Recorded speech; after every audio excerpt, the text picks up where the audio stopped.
I was here once 25 years ago, and I was just commenting on how then I had it all to myself. There were no tourists. It was very, very beautiful. Now, for the economy, it's good. Lots of tourists, and it's still remarkably beautiful. It's one of the most... I have fond memories from 25 years ago that created great expectations, and they've been more than met so far. It's a wonderful place. I try never to give the same talk twice. That would be very boring for me and not very useful to the audience. The purpose of this is to adapt what I know to your situation wherever it fits as best as possible, so that hopefully it's not just hearing a talk, but that there's, at the end of the day, some call to action for how things can improve in the delivery of mental health. We in the United States have the worst mental health system or non-system in the world. So very commonly, the reports will come up with something like 25% of people, 1/4 of people in the general population would be, based on these telephone surveys done by non-clinicians carelessly, would be labeled as having a mental disorder in any given year, and 50% lifetime. That sounds crazy to me, and it is crazy. These are upper limits. These are not actual rates. These are the people who are checking off symptoms without a careful elaboration of whether those symptoms cause enough distress or impairment to mark disorder. So it seems to me that we have, through these epidemiological studies done by non-clinicians, the people who run these studies, and most of the damage has been done by people at Harvard University who control the world of epidemiology. So studies done in most countries use the same methods that were developed in the United States, and that always come up with a very high rate of disorder, and that never report the methodological limitations that should make people cautious. That these rates are upper limits, they're not true rates. There are two groups of people who love high rates of mental disorder in these reports. One is the researchers. So it's great for the National Institute of Mental Health to say that 25% of the population has a mental disorder. That's terrific for them. They can go to the Congress and say, we need more money because this is such a common problem. It's also great for drug companies. If the word gets out that 1 in 4 people have a mental disorder every year, nothing better for marketing than that. And so we have a tendency to see mental illness everywhere, even in situations where making the diagnosis may do more harm than good. Question could arise, why don't we have a better definition of mental disorder? I've reviewed all 50 or 60 of them, and I've written one. And I can tell you that it's impossible to define mental disorder much better than someone who's not completely mentally healthy. And the trouble is that there's no good definition of mental health. The two chase each other. Mental illness and mental disorder chase each other in a redundancy. The same is true, by the way, for physical health and disease. That the World Health Organization has a definition of complete physical health that would require a person to be absolutely perfect. And anything less than perfect is considered disease, impossible goals to meet. The author, Aldous Huxley, said about 60, 70 years ago, modern medicine is making such amazing strides that soon none of us will be well. And that's exactly what's happened. It's happened not just in psychiatry, it's happened across all disease states. So the definitions of diabetes, of hypertension, of osteoporosis, of glaucoma, of thyroid disease, of breast cancer, of prostate cancer, that I learned in medical school were all dumbed down. They were all loosened. The people who would have been considered well 50 years ago are now very often considered sick and are treated. The motivation for this was excellent. The idea being that if we could identify illness early and use preventive treatments before it had a chance to develop and cause harm, that we might actually prevent a lot of the problems the illness would cause. Improve the prognosis, reduce the need for treatment, get people before they're really sick, and you're likely to do a much better job treating them. This is true not just for psychiatry. In fact, we're very latent to this game. It's true for all of medicine. And the results of this have been pretty disastrous. that the long-term studies show that if you take a variety of different diseases and you look at the outcomes, that the mortality from the disease doesn't change very much as you loosen the definition, but the treatments are much more aggressive, and people get many complications from the treatments that were completely unnecessary. So very recently, prostate cancer, which used to be something people were terribly afraid of, and it was important for men to get tested every year with a PSA, and many, many men received all sorts of invasive surgical and hormone procedures. It turns out that it's probably a good idea never to be tested unless you have a strong family history. We don't have biological tests. Now, what's the reason for this? It turned out that the body, and especially the brain, a lot more complicated than anyone ever imagined could be possible. True in all of medicine, particularly true in psychiatry, and the reason for that's obvious. We have about 100 billion neurons, each of us, in the 3 nondescript pounds of funny-looking protoplasm we call our brains. There are as many neurons in that little 3-pound bundle as there are stars in our galaxy. It's remarkable. Each of these is connected to at least about 1,000 other neurons. So there are approximately, and this may be a big underestimate, approximately 100 trillion neuronal connections in the brain. And each of these is firing many times every second. And for the synapses to form, the neurons had to go through a very, very complicated migration. It's unbelievable how the cells ever find each other. Now, genes can't determine this. Genes play a role, but they can't determine all these connections. There are only 20,000 genes.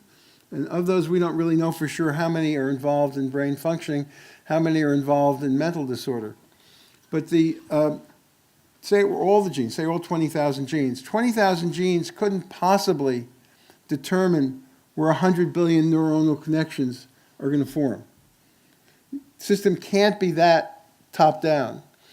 The formation of synaptic connections depends very much on what fires, depends on local factors. And the neurons that fire together tend to eventually wire together. What this means is that we're born with enough of a template so that we're able to function, talk to each other. Our brains are enough alike that, for the most part, things work in a way that's predictable. It's actually remarkable when you think of chaos theory that our brains work as well as they do. It would make a lot of sense, given all these connections that have to form, if none of us could do anything right. The presence of people who are different or have what we call mental disorder is not at all strange. What's really strange is that most of us are able to communicate with each other in ways that make sense emotionally and intellectually, and that the brain functions as well as it does. But we do have this problem of trying to somehow or other correlate this immensely complicated system with human behavior. And so far, that translation is a almost complete failure. The science of how the cells work, we know a tremendous amount that we didn't know just a short while ago. The quasi-science of behavior, we've learned a lot about human behavior that we didn't know a few hundred years ago. We still have a long way to go with that, harder to measure. But the correlation between the two, the translation from a more basic science approach to clinical art, that's been unbridgeable so far. It's also true in most of medicine, that in most of medicine we know a lot more about what's going on at the cellular level. We know a lot more about the basic science of what's happening than we know about how to treat it. The reason why our drugs work so badly across so many different disorders is that we don't really understand yet how to translate basic science findings very well into practical treatments, especially true in psychiatry, true in all of medicine. So we have this tremendous problem that we don't have a biological test that will tell us who is going to become mentally ill or who is mentally ill.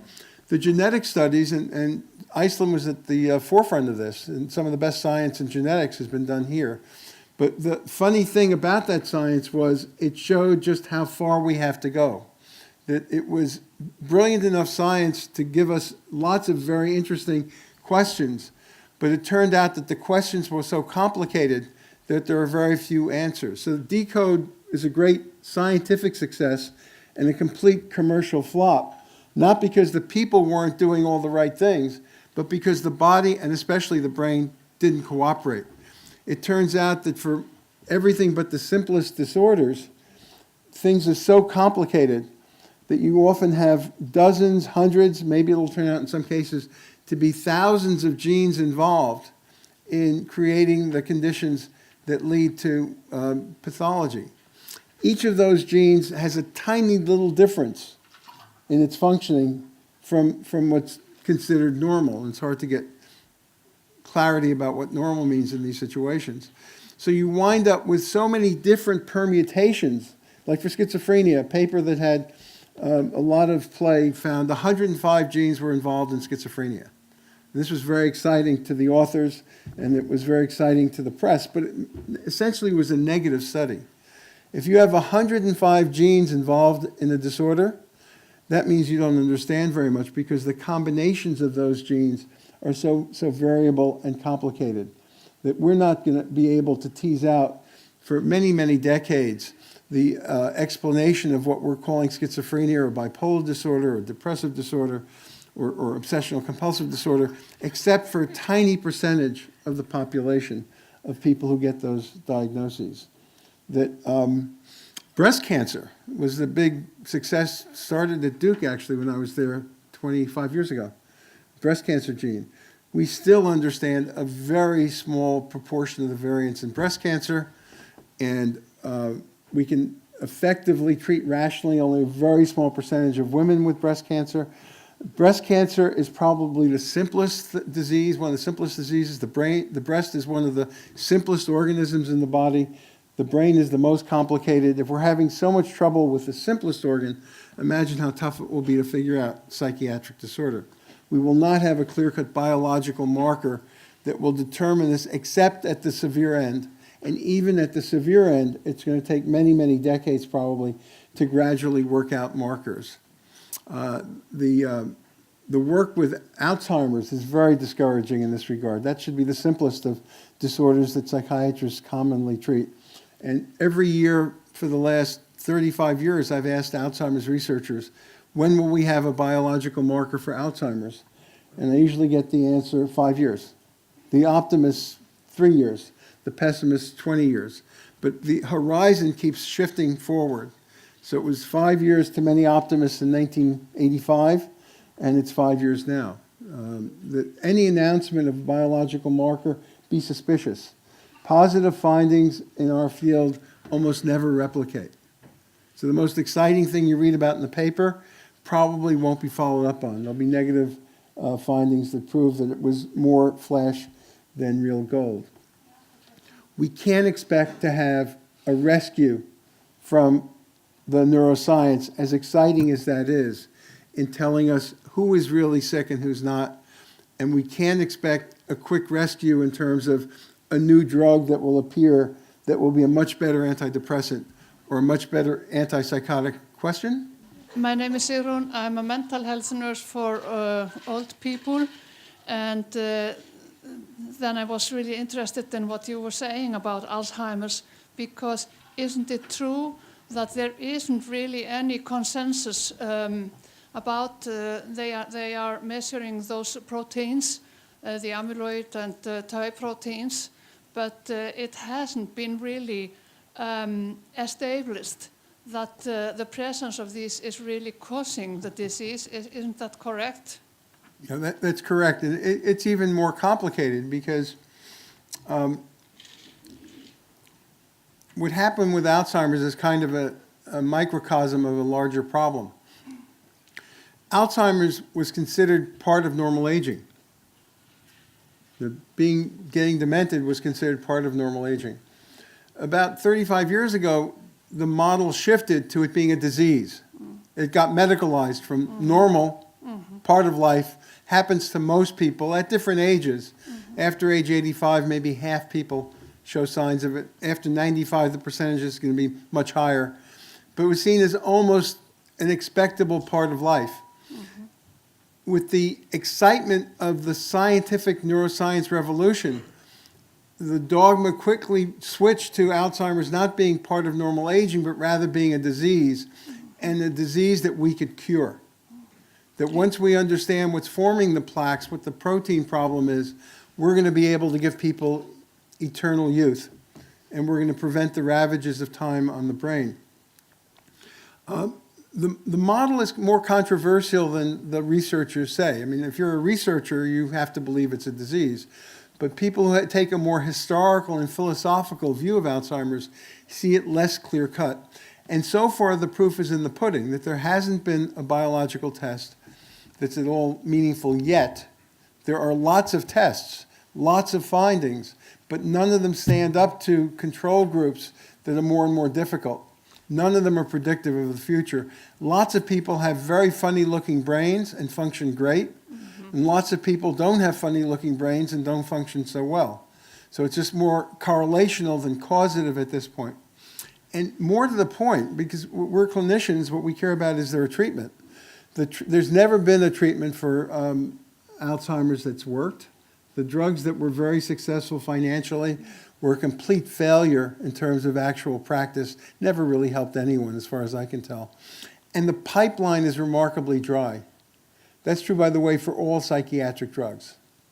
So, well, you might know that they are now planning to treat healthy people on the assumption that they are likely, because of genes and other factors, to develop Alzheimer's. yeah, This is a large-scale planning, at least in Britain. Yeah, the best treatment for Alzheimer's, once it develops, and even better as a prevention for Alzheimer's, is physical exercise. The more blood you get flowing in the body, the more blood you get flowing in your brain. And very often what we miss is the simple things that no drug company is advertising, that don't have commercial value. I think that the larger point to take from this, though, is the medicalization of aspects of everyday life. And let's go back to how that happened. Thank you. Another question? Okay. Yes?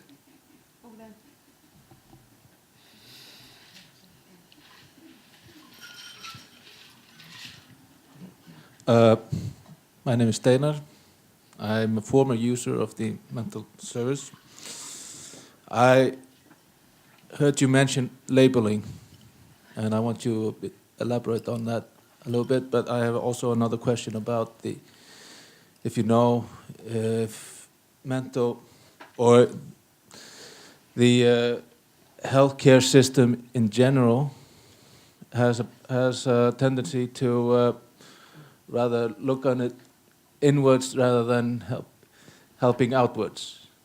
In fact, looking at their own interest rather than the getting sick people really to become healthy. They are thinking of their own careers, and so forth. Like the scientists, for instance, they're thinking about their research and their conclusions. Okay, this fits exactly in what I'm going to be saying next. That the DSM-3 came out in 1980, and it had an unexpected, profound influence on the world. Those of us working on DSM-3 never expected it to have nearly as much influence as it did. Some of that influence was useful.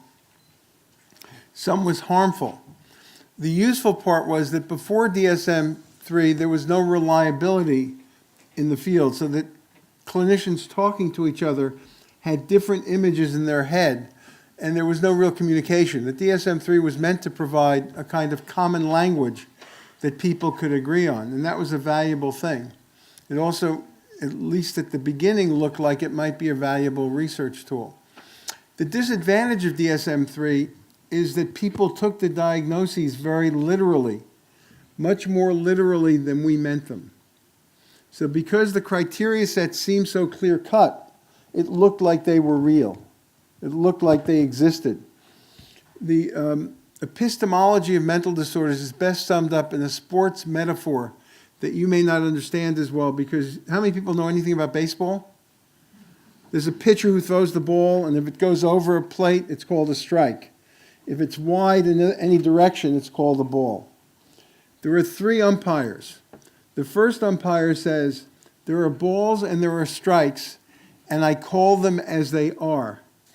This umpire thinks he sees the world directly as it is. The second umpire says, there are balls and there are strikes, and I call them as I see them. He understands that there's no real truth that we know, we just establish conventions, constructs.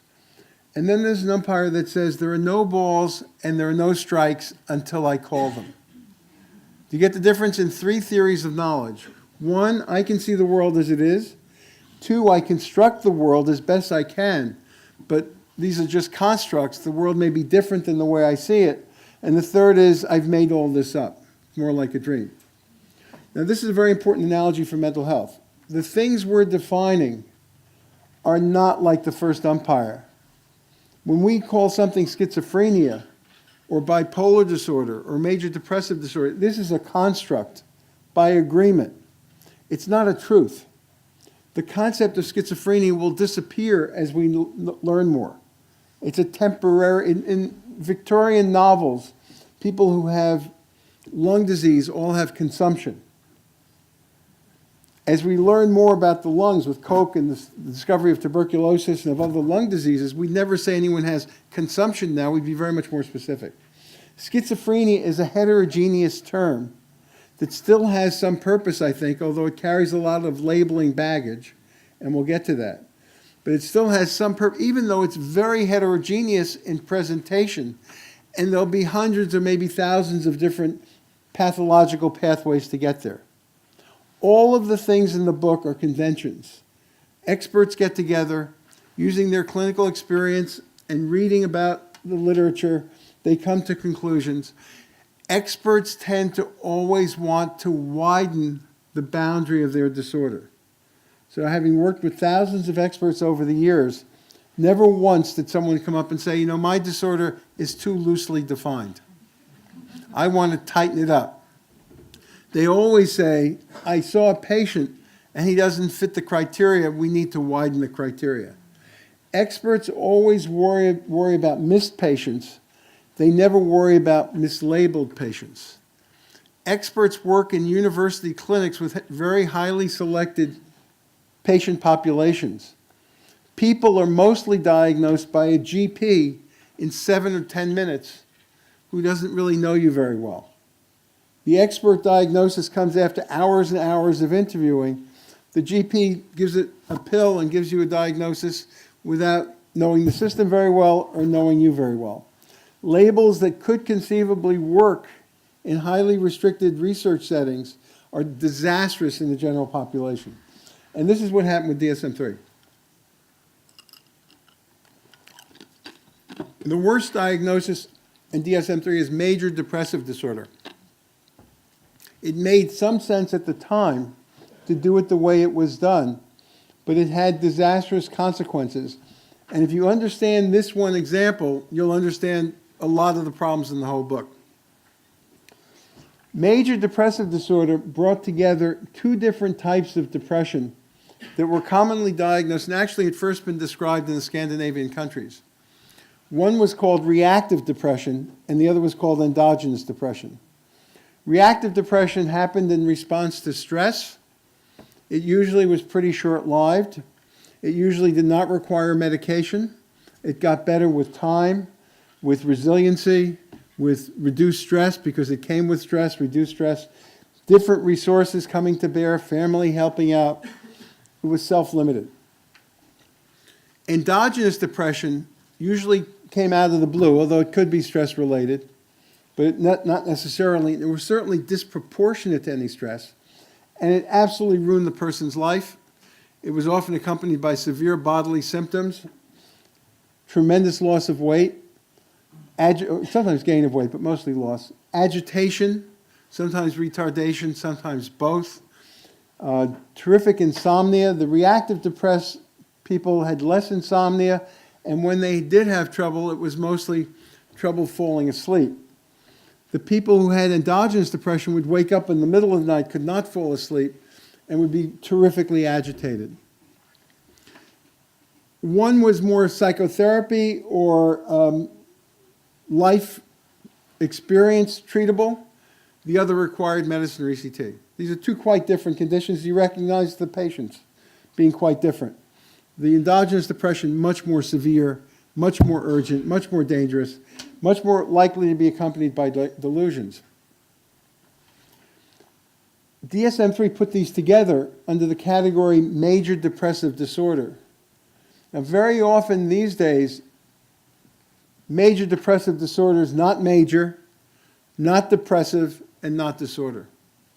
That the category got so widened that it very often now includes ordinary sadness, grief, disappointment.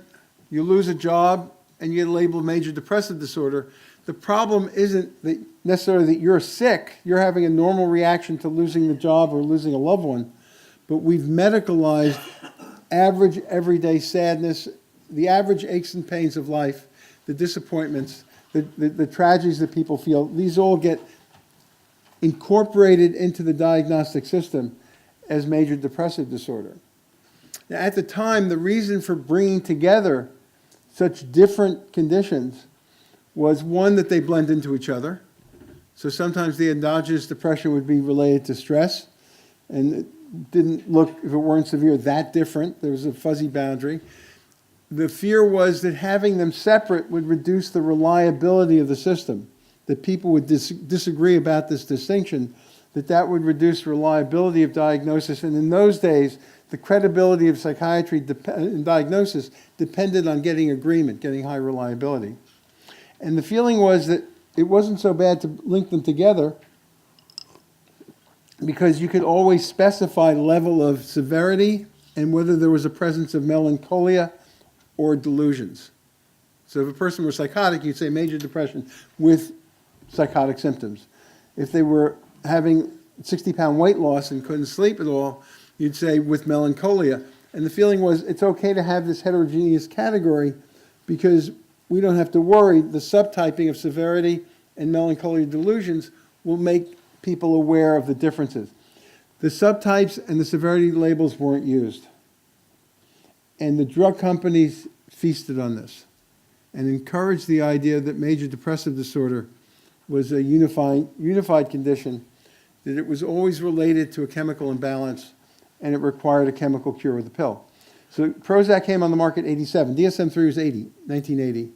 Prozac comes on the market in 1987, and it seizes on the idea that major depressive disorder is common, because the epidemiological studies say it's common. Those studies are including everyday sadness. And so if you elevate the rates by including everyday sadness, the drug companies are allowed to say, aha, this is present in 5% of the population at any given time. It's very common. They can say it's missed because the actual number of people being treated is less than the number of people in the epidemiological studies. Now, the interpretation is never that the people in the epidemiological studies aren't that depressed. The interpretation by the drug companies and many clinicians would be, we're not treating enough of these people. We're missing them. They made it sound like it was easy to diagnose. So it's common, it's underdiagnosed, it's easy to diagnose. All you have to do is have a checklist. You can have the checklist of the DSM symptoms in the office, make it look official, make it look like it means more than it really does mean. Check off the 5 symptoms. The GP says, aha, this person's depressed. And since it's a chemical imbalance, what would the GP do? Give a pill. In the US, you mentioned that 80% of our psychiatric pills are given by non-psychiatrists. And you said it's about the same here, 74%. Often after short visits, often without much training in psychiatry, often with the drug salesman. For a while, the drug salesmen were outnumbering patients in the office. They were fighting for the chance to sell pills to the doctor. They would give the doctor not sell pills to them, but sell the idea of pills to the doctor. They'd give the doctor free samples. So you can make the patient very happy by giving a free sample as he leaves the office. If you're a GP, you're most important, at least in the US, you're very rushed. There are far too few general practitioners in the world. Too many specialists. So GPs don't have time to get to know the patient, to explain the pluses and minuses of what to do. If you want a happy patient who's out of your office in 7 or 8 minutes, the best thing to do is give them a free sample. Second best is to write a prescription. Get the patient quickly out of the office. So we've now reached the point where in the United States, about 12% of the population is on, let me just finish this part. 12% of the population is on an antidepressant. 4% of teenagers are on an antidepressant. And get this, if you're a woman over 40, you have 1 chance in 4 of being on an antidepressant. 1 chance in 4. So this is the progression of, we take something that might have been seen in 1970 as a problem in life. You've lost your job, you've lost your loved one, you're in financial trouble, the crops didn't come in good that year, the fiscal crisis in 2008. Normal, expectable reactions to the difficulties that human beings have been facing for the last several 100,000 years are now a mental disorder. And they're easily defined. You just have to go down that little list and check off 5 items, and you have it. And the assumption is, because of the drug company marketing, this must be a brain chemical imbalance, and the answer is a pill, and we'll train the GPs to spot this because it's being missed. The GPs aren't picking up enough depression, and the GP will feel happy he has something to give the patient, and that's why you get these enormously high rates of disorder. And along with the medication is absolutely essential for severe depression. For severe depression, medication or ECT. For me, it would be ECT. I'd rather myself have ECT if I had a severe depression. But medication or ECT is absolutely necessary for severe depression. Otherwise, the normal course of events is usually about 8 months, 8, 9 months. Before we had medicines, the study showed that about 8 or 9 months would go by before people got spontaneously better. Many people did get spontaneously better, but those 8 or 9 months of torture, there's nothing worse than having a very severe depression in the whole world. Those months were torture, high rates of suicide. It doesn't make sense to think that everyone should have to go through that. I'm a strong believer in treating severe depression, melancholic depression, delusional depression with medication. But the trouble is that we've now expanded the definition of depression so wide that we're including lots of people who would be better off without that treatment. Question? I actually have 2 questions. Now, one thing I will say, we have a lively audience, not shy, but you have to keep it short. I work as an therapist. I have 2 questions. If that you know of, that ECT can be harmful for people with, the life crisis depression, that you connect it to life crisis. Well, ECT is, again, not everyone's treatment for every problem. That's the whole point. But if you take the people who have a very severe depression, the advantage of, I'm not selling ECT because medicine's often helpful, but medicine's much slower and much less crisp in its response. With ECT, if you have an appropriately selected patient who has delusional depression or has severe melancholia, and these people are very, very sick. I mean, you don't have to be a psychiatrist to know that there's something terribly wrong in these situations. ECT works quickly. No one knows why it works. It's a mystery why it works. It shakes up the neurochemicals. It has a relapse rate. The problem with ECT is there's about a 20% relapse rate, and people will have to be maintained on medication or sometimes maintenance ECT. It's certainly not the treatment for the average everyday depression. But the thing we're going to be coming out with as a result of the day is we shouldn't be afraid of psychiatric treatments for appropriately identified people where the disease is much worse than the treatment. And where the treatment, even though it may have some problems, ECT is really much milder in its problems than people realize. Medicine has many more problems than people realize. that there's less and less difference between medication and placebo as time goes on. This isn't because the medicines have changed so much, although that may be a little bit of it, but it's because the patients changed in the studies. That what happened was that the initial studies in our field were done on people who were really sick. The first studies were done on inpatients. If you take really sick people, there's a huge difference between placebo and active med. Maybe the active med will have a 50% response rate, but the placebo response rate will only be about 10%. If you take people who aren't that sick, your response rate goes up a little bit, maybe to 60 or 70%, but your placebo rate goes way up, over 50%. If you're taking people who aren't that sick and you give them anything, they're going to get better. The difference between medicine and placebo starts disappearing the healthier the person is, because you didn't really need the pill in the first place. And so what we've done is way overtreat. It's crazy to have 25% of women over 40 on a pill. Now, how do they get on the pill? Well, we mentioned already the supply side, that the doctors, pushed by the drug companies, find it too easy to give the pill. On the demand side, in the United States, the drug companies have the access to TV and internet to advertise. Absolutely crazy. So in the US now, they have a $5 billion budget for drug advertising. The drug advertisements are now, I think, the third leading type of advertisement. You see, typically you'll watch a car ad and a drug ad and a beer ad, and then there'll be another car ad, a drug ad, and a beer ad. Enormous sort of demand creation. Patients think that drugs help much more than they do because they don't subtract the placebo response rate. So if you go to the doctor on the worst day of your life, and that's usually when you're there, whatever he did or didn't do, you're going to feel better, most likely. But if the first thing he does is give you a pill, you're not going to know whether it was the pill or the natural course of events that made you feel better. And people will stay on medication for years, lifetimes sometimes, that may have been no more than placebo. That for the people who are severely ill, the advantage of medicine over placebo might be 5 to 1. For the people who are mildly ill or not ill at all, no advantage, very little advantage. The side effects probably make life worse than if you weren't on the pill. But from the point of view of the person taking the pill, when there's a high placebo response rate, the pill made you better. There's no better customer for a drug company than someone who's healthy, who doesn't need the pill in the first place. And in the United States, we have this terrible paradox, which I'll keep coming back to in different ways.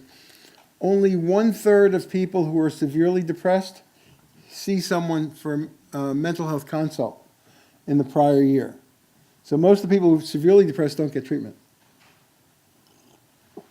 On the other hand, probably at least 2/3 of the people taking medicine don't need it. It was placebo for them. And the real kicker is it's not easy to stop once you're on it. The benzodiazepines particularly, we should maybe spend a minute on those specifically, but the benzodiazepines particularly and the antidepressants both have withdrawal symptoms. You try to stop the medicine, you start feeling symptoms. You don't necessarily realize it's withdrawal from medication. You say, my symptoms are coming back. And so many people will stay on medicine for very long periods of time, not because it helped them originally, but because now it's hard to stop, and they attribute the symptoms they get from withdrawal to being a recurrence of the original illness, which really didn't even respond to the medicine in the first place. You get the idea. It's a little bit crazy. I should say it so we don't forget, the benzodiazepines are an absolute disaster. When they first came out, we were all excited about them because they, in the short run, they're wonderful drugs, nothing better. It's like taking a drink in pill form, usually without the hangover. It seemed like a wonderful treatment for a whole bunch of things. We're giving it out to everyone. And then we realized that the people couldn't stop. It's now become, in the United States, is it a big problem here, benzodiazepines? Not as big? Yes? Used to be more. Huh? Used to be more. Used to be more. Benzodiazepines at this point have almost no indication in psychiatry and would be better if the world didn't have them. When Xanax came out, that's alprazolam, in 19, I think it was about 89 or 90, I saw the initial data from the international study that was done, and the thing that hit me in the face from the, this is before it's marketed, was that in the studies, the effective dose for panic disorder was almost the addictive dose, which meant that a lot of people were going to get addicted. That's exactly what happened. These drugs are big sellers in the United States, even though no one markets them anymore. They were off patent for a long time. You don't need drug salesmen to market alprazolam, because once people are on them, they raise the dose, they can't stop. Alprazolam, if it had any use at all, would be as a short-term assist, crutch, for a person who has to give a speech and who has anxiety giving the speech. Or maybe occasionally someone who has trouble sleeping to help them sleep. Or maybe someone with panic disorder, if it's going to take several weeks for the behavior therapy to kick in or for the medication to kick in, to get them motivated to stick with the treatment until they feel better, you might want to give them a small amount of low-dose, short-term benzodiazepine. But in real life, that's not how they're given. And in real life, you can never predict who will go on from that short-term indication to becoming addicted to them long-term. So I would say these drugs have, at this point, I think they shouldn't be prescribed at all. In the United States, they're still very heavily prescribed. They're prescribed almost exclusively by GPs, 90% by GPs. And here's the worst part, they're prescribed to elderly people. An elderly person's 3 times as likely to be on a benzodiazepine as a non-elderly person. And they're absolutely a disaster for elderly people. They cause memory loss, confusion, falls, some cases delirium. You mix it with a bunch of other drugs, and every elderly person in the United States is taking, is that true here too? Every elderly person is taking 5 or 6 drugs.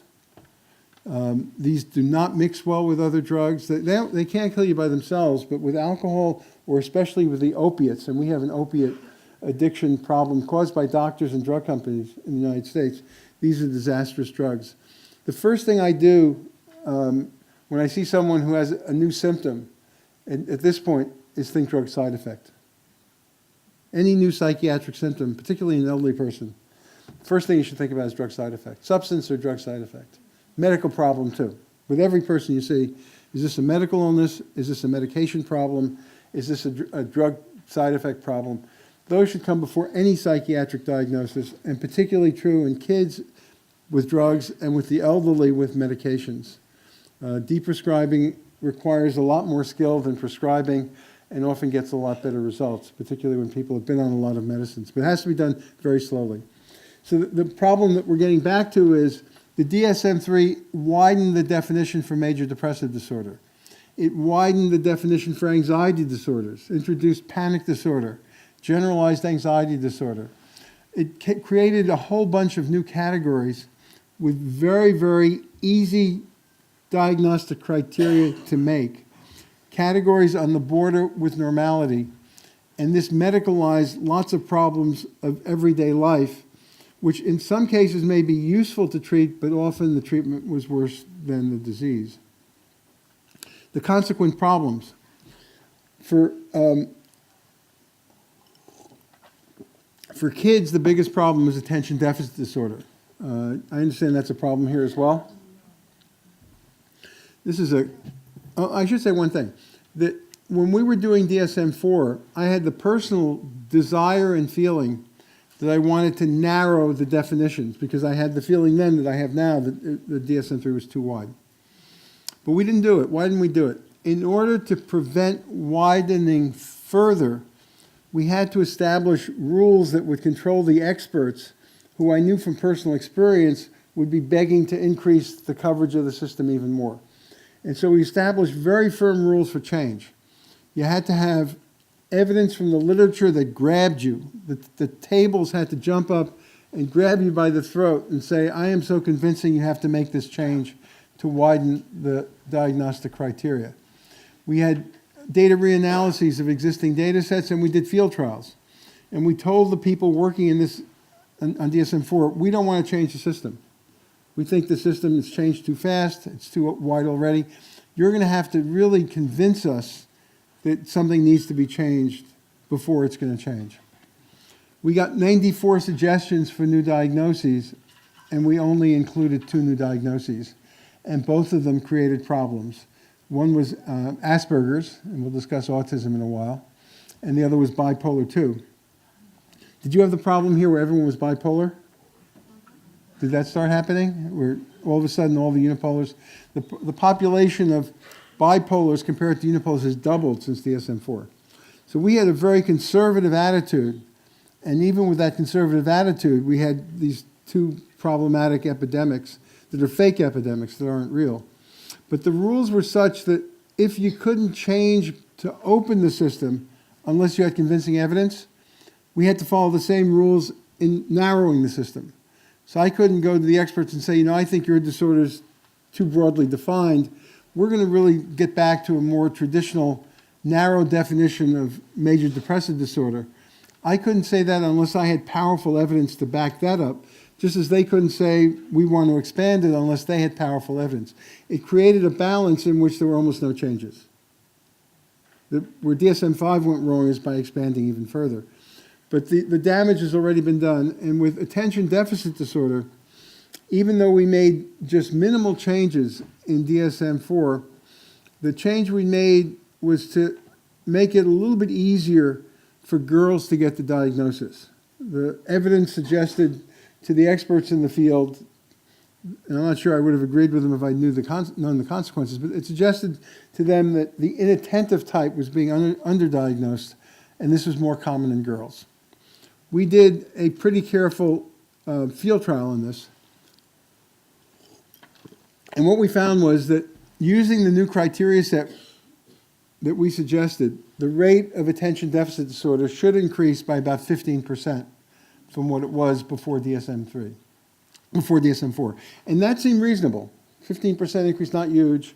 Maybe it's capturing a population that's being missed. What did happen? The rate of attention deficit disorder in the US used to be about 3 to 5%. Now, by the time a kid reaches the age of 18, they have a 15% chance of having attention deficit disorder. Think about that. 1 out of every 6 kids in the US will be diagnosed with ADHD. In teenage boys, it's over 20% already. 11, 12% of kids are getting the diagnosis. Used to be maybe 3, 4. 6% are on medication. We were trying to be tight, but the thing blew up. Now, how did it blow up? It wasn't the changes we made. That would have been a small thing. What happened was that in 1997, the drug companies came up with some new medications. Those new medicines for ADHD were no better than the old medicine, except in one regard. They were off patent. So before, you could get a pill for your ADHD for a penny or 2. Now it was going to be $1 a pill. That might seem like a bad thing, and it is for everyone except the drug companies, because it gave them a tremendous incentive to advertise ADHD. We call this disease mongering. Sell the ill to sell the pill. So they had tremendous motivation to sell ADHD as a disease. They had tremendous means because they would be reaping all the rewards of these really expensive pills. They got an amazing gift just at that time from the government. Our government's pretty much owned by the drug companies, that they do more lobbying than just about any other industry. They have the highest profit ratio of any industry, 25%. So they have the means not only to sell the doctors, not only to sell the patients, not only to sell the teachers, because this is a big campaign. Teachers, your classroom's disruptive, we can cure your problems. We'll find a couple of kids in the class who are most disruptive, give them a pill, they'll be cured because they have a chemical imbalance and your class will be more peaceful. And they could deal the politicians and regulators. The regulation of drug companies in the US is pretty much foxes guarding hen houses. They control the regulatory agency. Used to be, not so long ago, 6 years ago, only 1/3 of drugs were approved. Now it's almost every drug that gets the FDA is approved. So they had a field day in convincing the FDA and the government that preventing them from advertising on TV, on the internet, that would be a violation of freedom of speech. Plus, patients need to know about these diseases. It's obvious they're being underdiagnosed. We have these epidemiological studies that show that they're being underdiagnosed and undertreated. And now they have the freedom of speech to spread all sorts of misleading information over every conceivable media and internet pathway. So how do we know that this isn't a good thing? You know, maybe we were missing all these cases of ADHD, and now, because of all of this new awareness, we're picking up cases that should have been picked up, and this is a brave new world where kids are no longer suffering from ADHD. Well, first of all, it just seems absolutely absurd that 15% of kids would have any disorder. Anytime you're up in the area above about 1%, it feels something funny's going on, and maybe this is more definitional. Two, knowing as I do how susceptible the system is to abuse, that anything in the DSM that can be misused will be misused if there's external pressure. It struck me that when we tripled the rate or increased by 4 times the rate of ADHD, it wasn't that the kids were suddenly sicker. It wasn't because the world had changed. It wasn't because the docs were more alert. It had to be the drug company marketing. But I didn't have firm proof. Now there's firm proof. In 4 different countries, Canada, Taiwan, the US, and guess where? Iceland. The studies have been done looking at large numbers of kids in school and correlating their diagnosis with their birthday. And the absolutely consistent finding across these 4 different countries is that the best predictor of who gets ADHD is the birthday. And why is that? If you're the youngest kid in the class, in some places it's 100%, some places it's double as likely, some cases it'll be 1.5 times as likely. If you're the youngest kid in the class, you're much more likely to get the diagnosis than the oldest kid in the class. What does this mean? This is a very deep finding. This means we've turned immaturity into a disease. Isn't that terrible? The kid's going to grow out of it. Most people grow out of being the youngest kid in the class. You know, they get a year older. But you don't grow out of getting the label of ADHD, and you don't grow out of getting the pill. And the best customer for a drug company is a young kid, because that kid will be maybe a customer for life, not just for that pill, but for other pills. And now what they've done, it's absolutely shameless. They have candy-coated. This is essentially, these pills are speed. There's candy-coated speed for the kids to be taking so that they'll like their medicine more. The drug sales of ADHD drugs in America in 1994 were about $40 million. The drug sales this year are about $13 billion. Get that jump? Now, where should that money have been spent? To me, that money should have been spent on smaller classrooms, on gym periods. The first teacher to get fired when you have a cutback is the gym teacher. So our kids don't have enough, many of them, unless they live in a rich neighborhood that can afford extra, they don't get to play ball or have recess periods in the middle of the school day. They're stuck in a narrow classroom. The immature ones tend to be a little chaotic. The teacher tells the parent, you know, I think your kid has ADHD. The doctor's been primed by the drug company salesman, and the kid gets medication for immaturity. So being a young child becomes a disease. You probably have less of a problem than we do, but this has been globalized. All the bad habits in the United States happen everywhere else, usually muted by the fact that you don't have the TV blaring out ADHD commercials. But the problem probably exists here as well, and I hear it does. The kid gets labeled having a disorder. It changes the way you see yourself and the way the world sees you once you get the label. Once you get a diagnosis, it's very difficult or impossible to erase. We'll get to you next, but just let me finish this. The easiest thing in the world is to give a psychiatric diagnosis and give a pill. The hardest thing in the world is to get rid of the label or mislabel once it's given, and to get rid of the pill if it's inappropriate. The impact of giving a diagnosis and a pill to kids, very, very unknown. So these are stimulant medications. These are the amphetamine drugs that are so widely abused by adults. But here you're giving it to kids who are very young. And in fact, in the US, we have about 15,000 toddlers, 2 or 3-year-olds, on stimulant drugs for ADHD. Taking an immature brain, and I told you how the things that wire together, fire together, vice versa. We're taking that brain and we're revving it up with chemicals at doses the brain was never meant to experience, particularly the young brain. And it's an experiment in nature. We don't know what the results are without informed consent. So very important for parents to protect their kids from rapid diagnosis, rapid treatment. No one, the two populations in the world toughest to treat are kids and geriatric population. Watchful waiting makes a lot more sense. Why start the medicine on the first visit or the third? Why not see how things progress? Only give it to the kids where there's a desperate need. Try everything else first. Counseling, parent training, reassurance, some cases psychotherapy.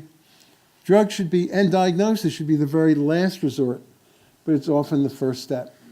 Psychiatric diagnosis is a precious thing, with all its limitations, and I probably know the limitations better than anyone in the world of psychiatric diagnoses, in general and the specific ones. For the right person at the right time, it's a precious thing, but used liberally, the power to label is much more the power to harm than to help. Used correctly, the label is very valuable. And the last thing on this, then we'll get to the question, is now the next new thing is adult ADHD. So in the United States, the same epidemiologists who keep coming up with these crappy results came up with something lately that lots of people have the symptoms of ADHD as adults when they didn't have it as children. The requirement for ADHD has always included a childhood onset. We had it at 7. DSM-5 stupidly made it 12. So DSM-5 opened up ADHD, especially adult ADHD, by saying if you had the symptoms before you were 12, that was good enough. We said you have to have them early. Why do we say that? Once you reach teenage years, adulthood, there are lots of reasons to feel you're not concentrating well enough, and maybe that you're too active. You might say, as a general rule, most people feel they can't concentrate well enough. And maybe it's part of living in this world that most of us wish we could concentrate better. Most of us would like to have our performance enhanced. As you get older and you start using stimulant drugs, that increases distractibility. Drugs on the street, increases distractibility and sometimes hyperactivity. The diagnosis gets much, much tougher if you don't have an early onset. Every psychiatric disorder in the book can cause distractibility, and lots of them can cause hyperactivity. So that the purpose of having a strict definition of ADHD that requires early onset is to reduce confusion with everything else. If you make it easy to diagnose ADHD in adults who never had it as kids, it's going to be confused with normality in people who want performance enhancement. Whether they're faking it or really believe that they have the symptoms, it makes it very easy for them to go to the doc and get a prescription for legal speed. There's a huge secondary market. 30% of college kids in America and 10% of high school kids use ADHD drugs that were prescribed for someone else and sold into this market.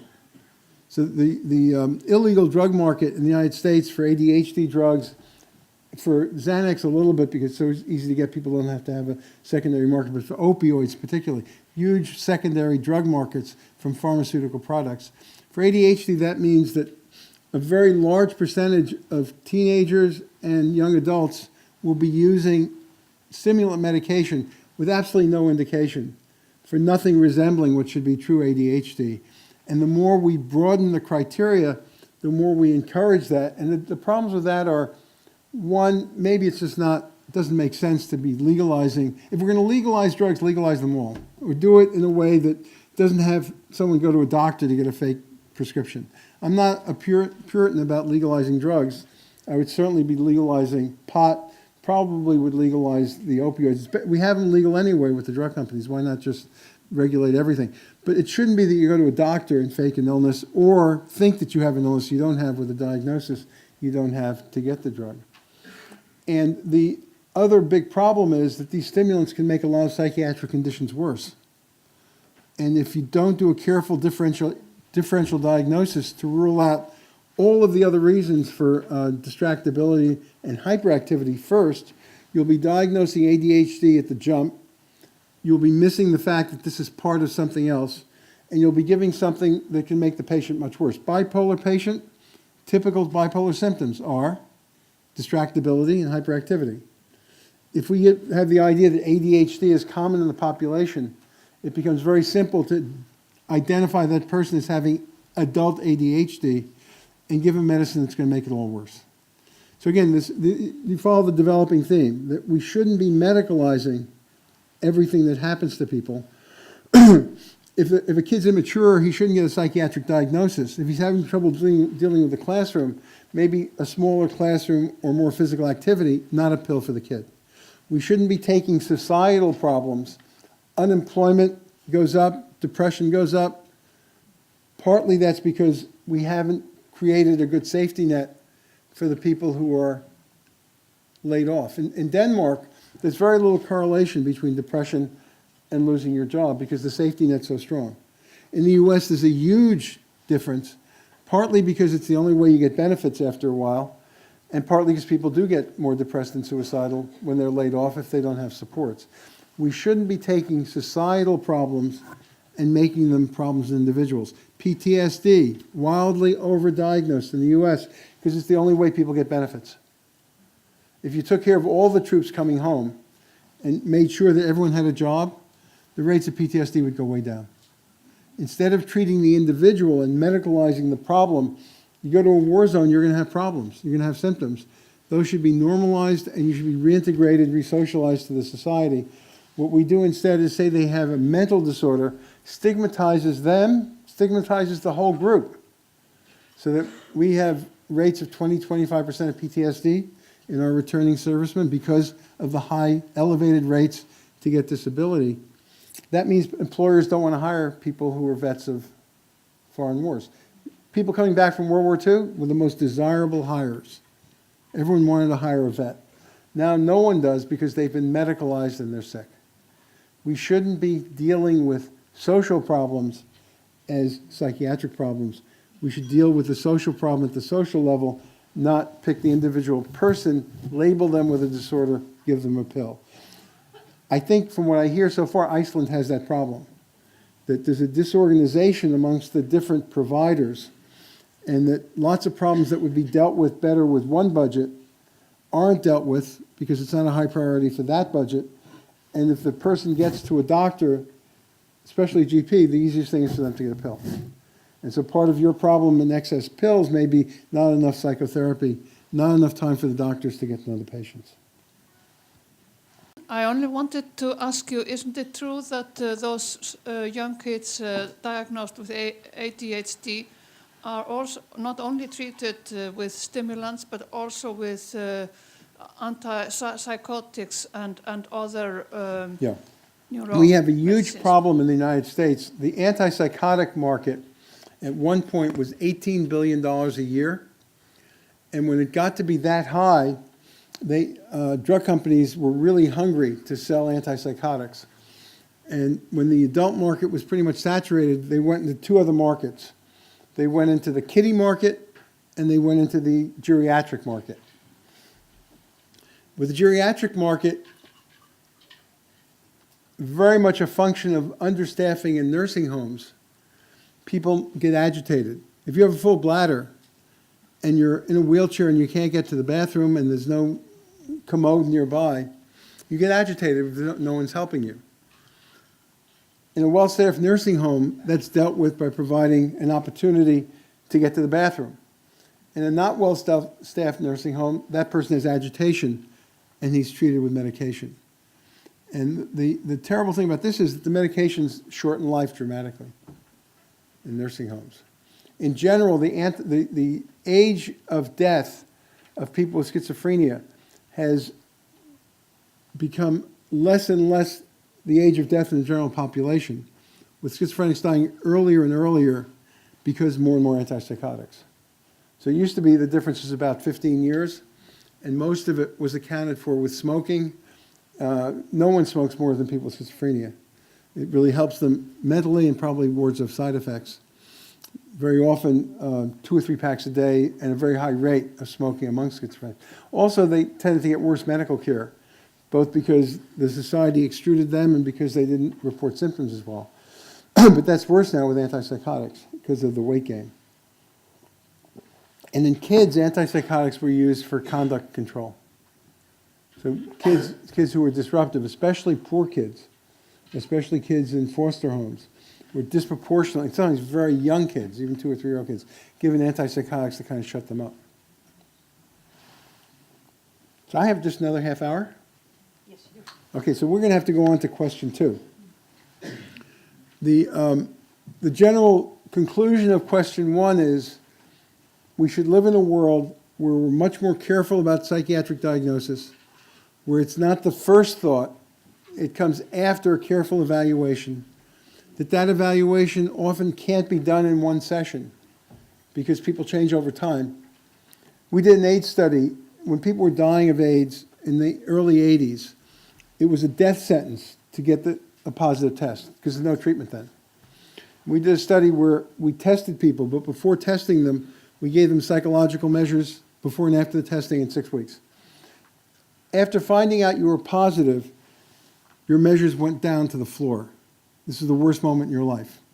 If you found out you were negative, you felt great. You were terrific. By 6 weeks, the curves had come back almost to where they started from.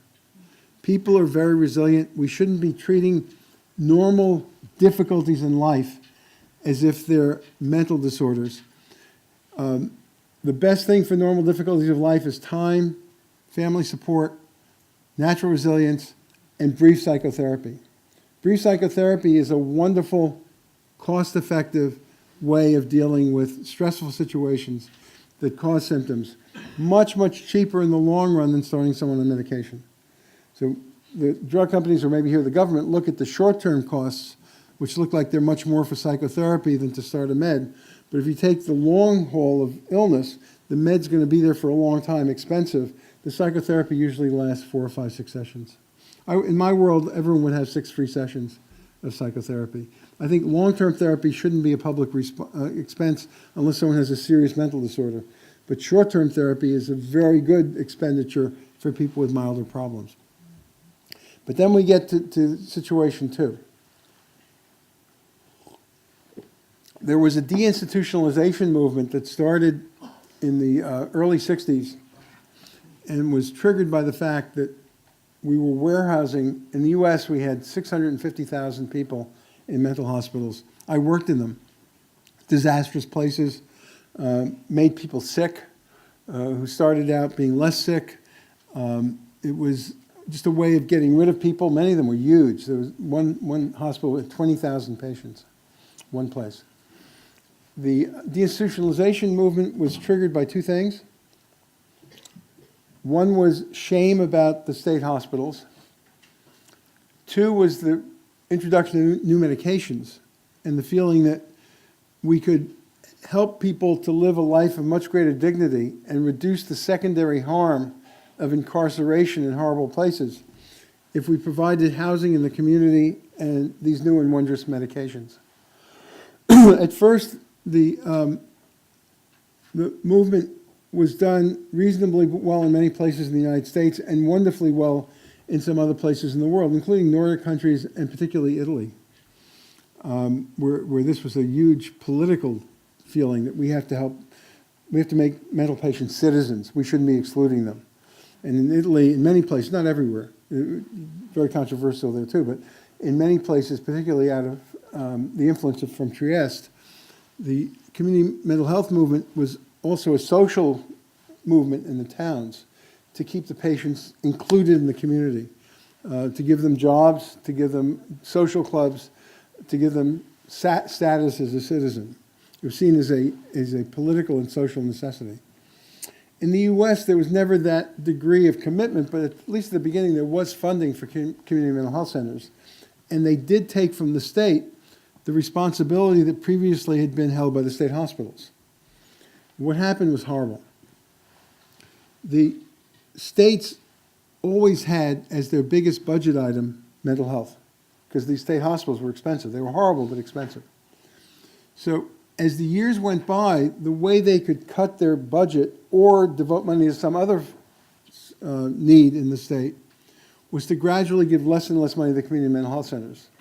And then they had the brilliant idea around 1990, why don't we make these private? That we'll give them the same level of funding for a few years, but we'll privatize them. Sort of a little bit what's happening in Great Britain. Privatization of mental health services is an absolute disaster, because the minute you privatize, the new center will cherry pick the easiest, richest patients and ignore the sickest and most disadvantaged. The people who are in the state hospitals usually have the lowest resources financially, socially. They don't vote. Their families often are not powerful constituents. It's easy to neglect them. And that's exactly what happened. The community mental health centers either disappeared altogether because of funding cuts, or they converted themselves into private centers for the much less impaired. So what happened? We've developed now a situation in the United States where we have only about 20,000 beds run by the states for the explicit purpose of taking care of the severely mentally ill. We used to have about 650,000. There are only 20,000 left. Not coincidentally, we have 350,000 severely mentally ill in jail and 250,000 homeless. Almost the exact same number. The states did the stupidest thing imaginable. Instead of spending money on community mental health centers to keep people in the community, it's a lot cheaper, it's spending money to put them in prison beds. Prison beds are more expensive than Harvard education. That's pretty expensive. The mechanism for this is easy. The cops discovered that if they took the patient to the hospital, the emergency room, the next appointment would be 2 months away. Very often, he's just given the names and numbers of 3 places to call, and the first appointment will be a month, 2 months, 3 months away. The cop is facing someone who's committed a nuisance crime. He urinated in public, or he stole a sandwich from a convenience store, slept on a park bench. You don't have that here probably because of the weather, but common problem in the States. The person's not dangerous, hasn't committed a real crime, but he's mentally ill and he's a nuisance. In the old days, he would go to the emergency room and get an appointment, maybe the next day, and that could be handled. In the brave new world that we've created, the cop would have to wait there until the disposition is made in the emergency room. The cop doesn't want to do that. He takes the person to jail. Once in jail, it's very hard to get out. The lengths of stay for psychiatric patients are almost a year, much, much longer than any other type of, quotes, criminal. What we've done is criminalize mental health. The cops are the first responders. So you hear about cop shootings in the United States. Some of this is just the craziness of the gun laws, or lack thereof, which makes the cops nervous because they never know who's armed, who's not armed. But another part of it is they're afraid that they're going to be dealing with a mentally ill person who's unpredictable and who may be armed. So they become trigger happy.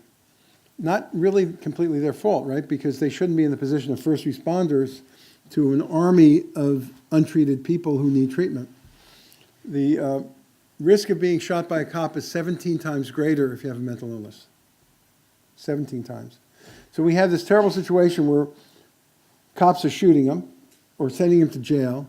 Once in jail, we have 200,000 rapes a year in our prison system, and the mentally ill are more likely to be raped than anyone else.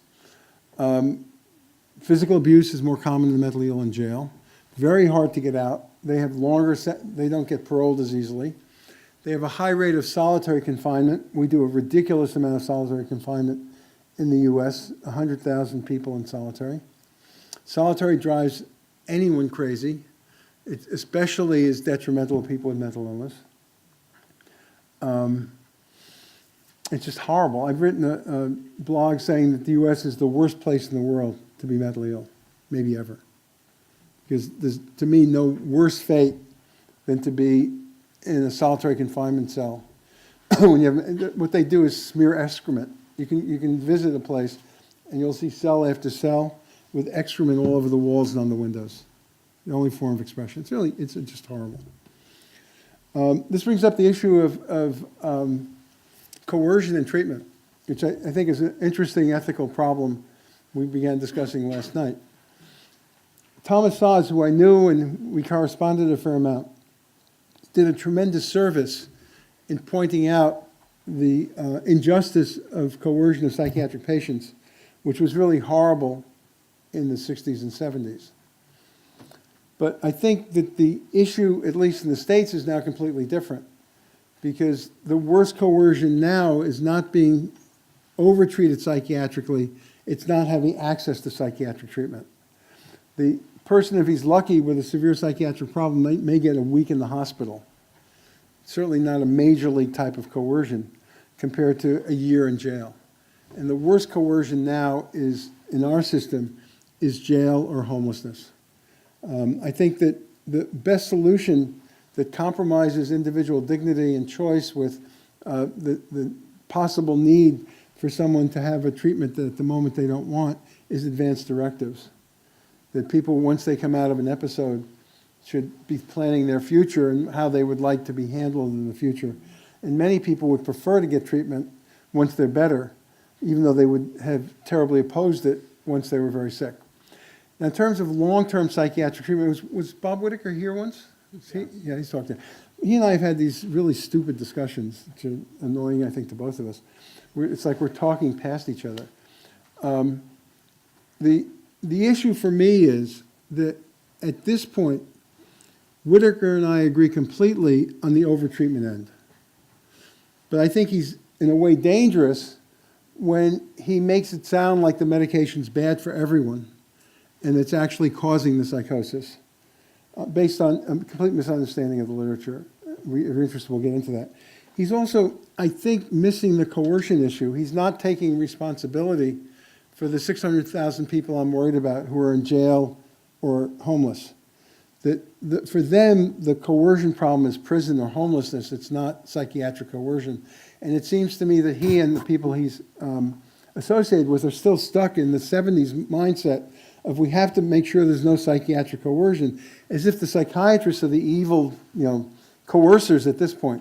The evil coercers are the neglect of patients, which leads them to be stuck in jail or homeless. So I think he serves a useful purpose on one half, a dangerous kind of misunderstanding on the other.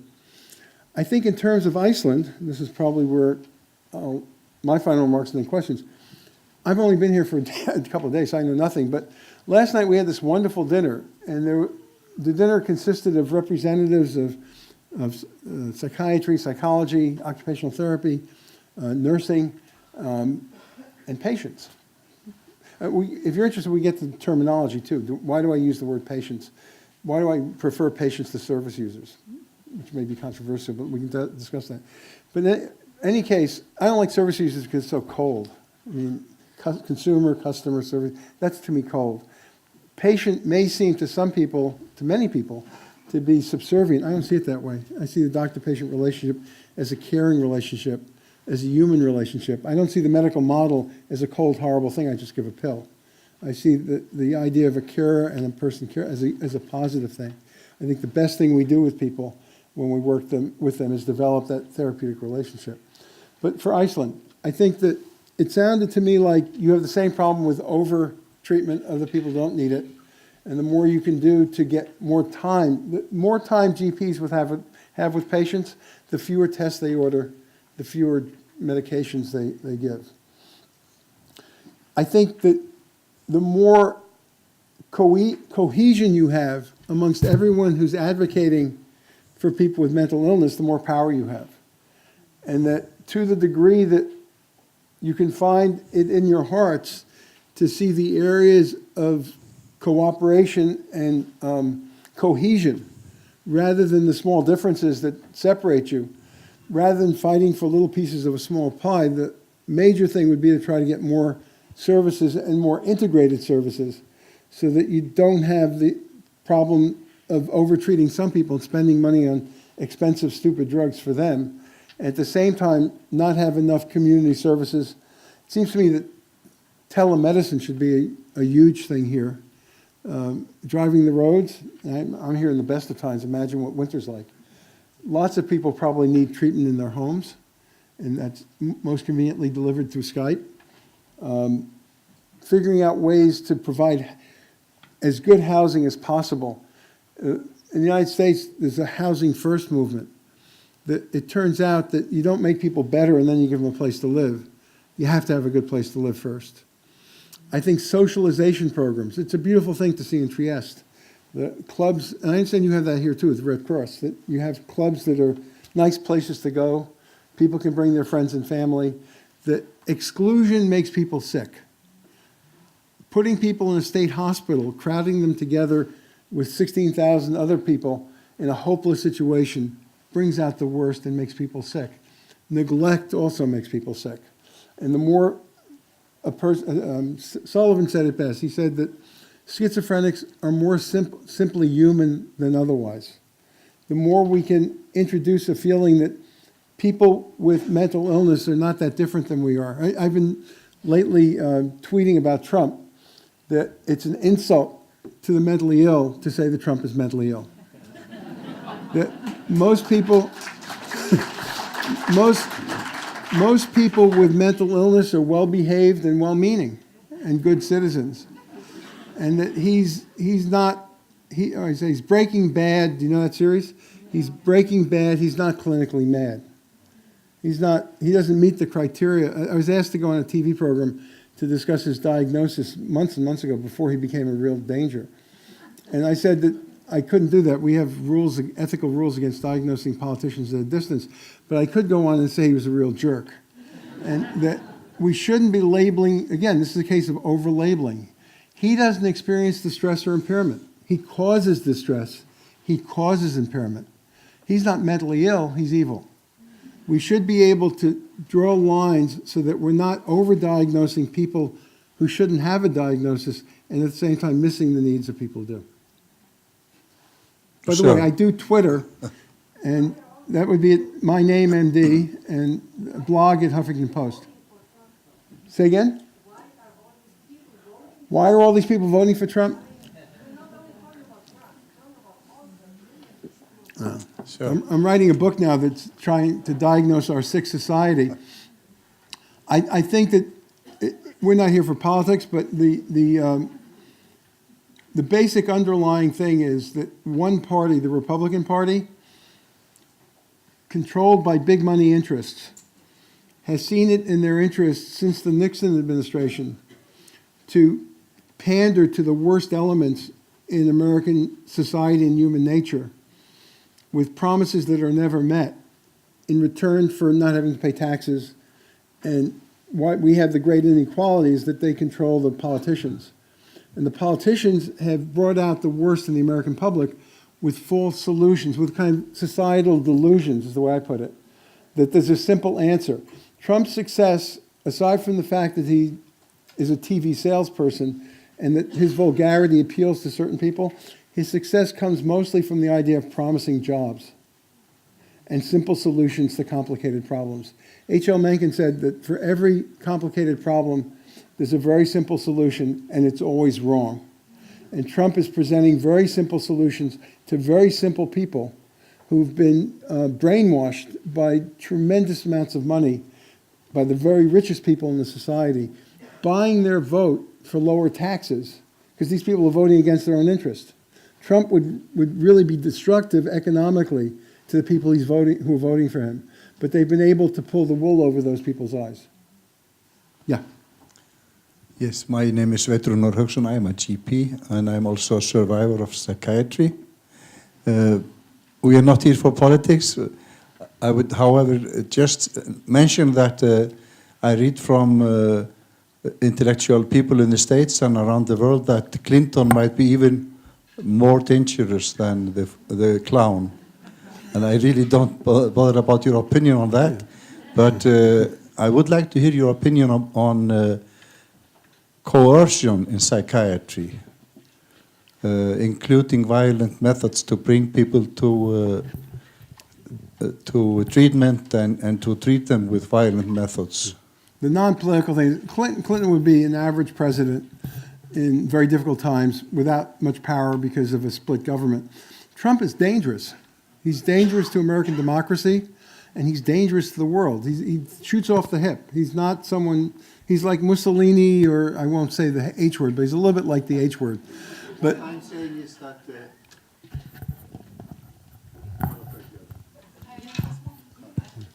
what I'm saying is that we see Clinton as even more dangerous to the world no, because he is more a warmonger. no. Well, this is an opinion by Noam Chomsky and many Clinton, intellectual journalists. Yeah, no, John Pilcher. This is not one of those close calls in life. That she's a politician and she'll do what politicians do, and I think that she would be cautious. I think he really is a loose cannon. But let's go back to the coercion issue.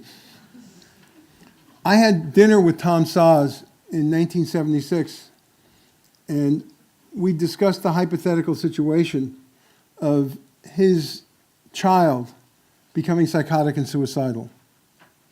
And I said, I knew his writings, I knew his background, I knew his childhood in Hungary, all the libertarian things that went into Tom Saz being against coercion.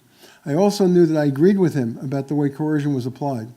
But I wanted to do the test case of your child, your family member, is about to go kill herself. Are you going to let her do it? And he looked at me and said, I'm a father first. I've done a series of blogs, a couple of blogs with Eleanor Longden, who's a prominent spokesperson for Hearing Voices. And she's a wonderful person. And we did one blog specifically on the topic of when would you do coercion? And she's absolutely sensible that you never want to do coercion. Human dignity is the most important aspect of a good therapeutic relationship. But there are certain circumstances where it becomes inevitable.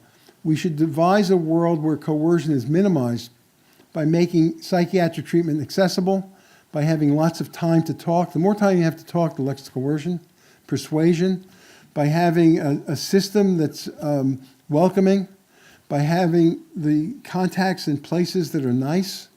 Trieste is wonderful. In Trieste, they use almost no coercion, partly because they spend, I said, what do you do with a violent patient? What'd you do with your last violent patient? And they described the guy, and he was violent. And he was about to leave, and the nurse left with him. And the nurse and he spent 5 hours walking along the streets of Trieste. They had lunch together, and at the end of the day, he came back. As we're saying, food is a great healer. But there are some people where that doesn't work, and as a very end stage thing, I would say you have to do it. The better the system, the less medicine, the less coercion. The thing with medicine, too many people are treated for long periods of time for short-term illnesses. So many people will have an episode of psychosis or mania or depression that may be a first episode, sometimes drug-related, sometimes under great stress.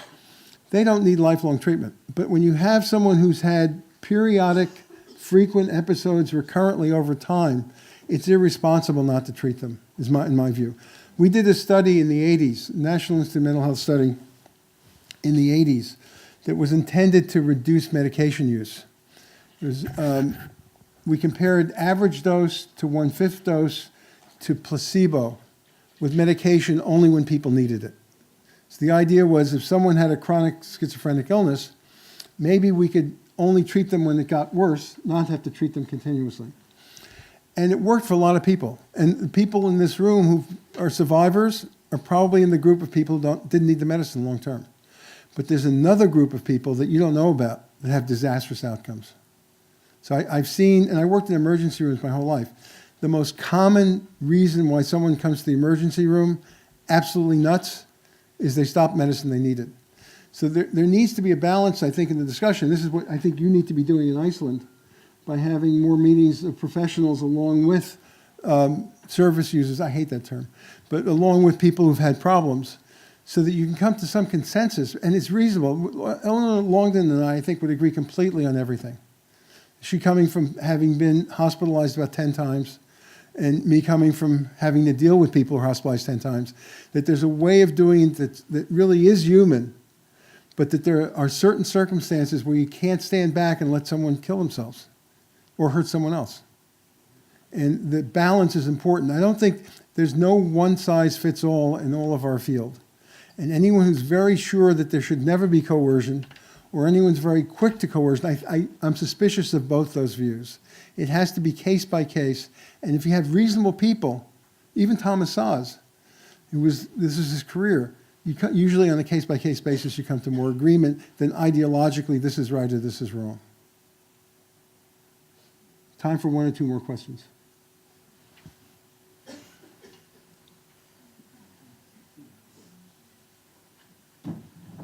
Okay, thank you very much. Oh, one more.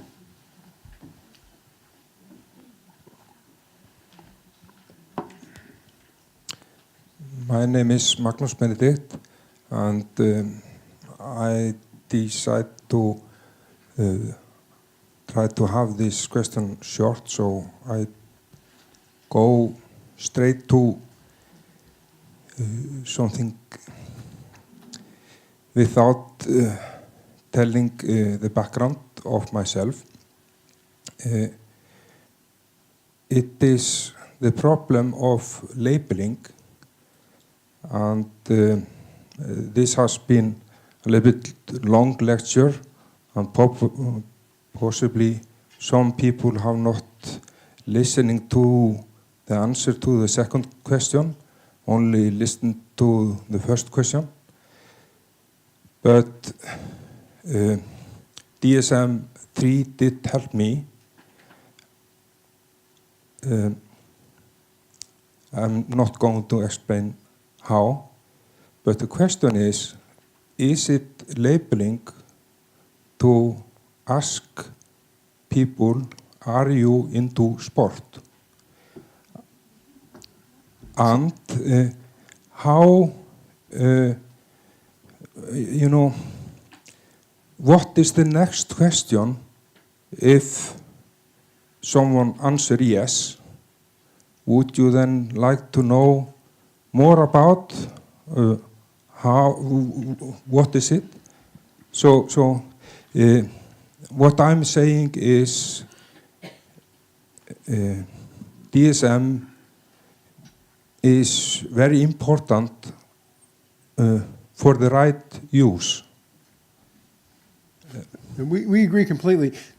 I don't trust people who don't know a diagnostic system. It doesn't have to be DSM, it could be ICD. I don't trust someone who's completely ignorant of it as a clinician. On the other hand, I don't trust people who only know it. That it's just one part of a whole experience. We were talking last night about narrative. You want to know the whole person's life. Hippocrates, 2,500 years ago, said, it's more important to know the patient who has the disease than the disease the patient has.